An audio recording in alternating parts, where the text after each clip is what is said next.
Hey guys, what's up? In this tutorial we're going to reveal to you how you can save a table format as a default to use it for your future tables on Affinity Designer. So let us get started.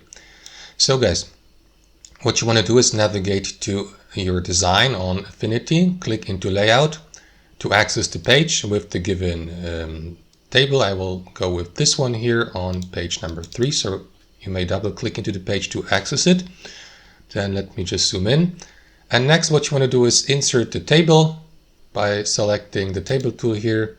Draw the table with your left mouse. The longer you hold your left mouse and the more you resize it, the more of these rows and columns it may contain. Of course, you can also reduce the number of rows and columns by making that rectangle smaller here. So let me create a table like this, 3 by 3 columns and rows.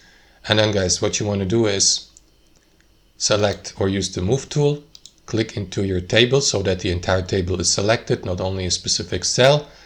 Navigate to the table formatting here at the top, and then customize, for example, the table border color by clicking into frame and stroke here. Let me go with black, for example. And as you can see now, the borders have a black color. You may also apply transparent color picker, and here next to stroke you may adjust the border width, the type like dotted, solid, and so on and so forth, guys. So what I'm getting at, guys, is that you can customize the table here and the table formatting. You may also apply a fill color or background color, customize the type of borders here, for instance, and so on and so forth. So if I go, for example, with that background color here, it would look like this.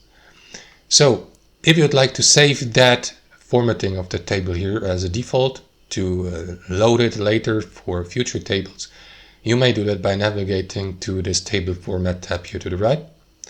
Click into that drop-down menu and choose create new format.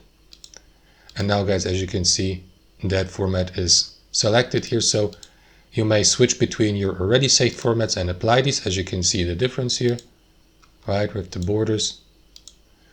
And yeah, if you'd like to apply it to your other tables, you may do the same. Left click into it with the move or select tool, go through the table format tab and select the one with your border and frame settings, right, from that format here. As you can see that the border settings are applied to that table depending on which table format you choose from here. So what you want to do in the final step, guys, is select the given format you just created, click into that drop-down menu and choose save formats as default.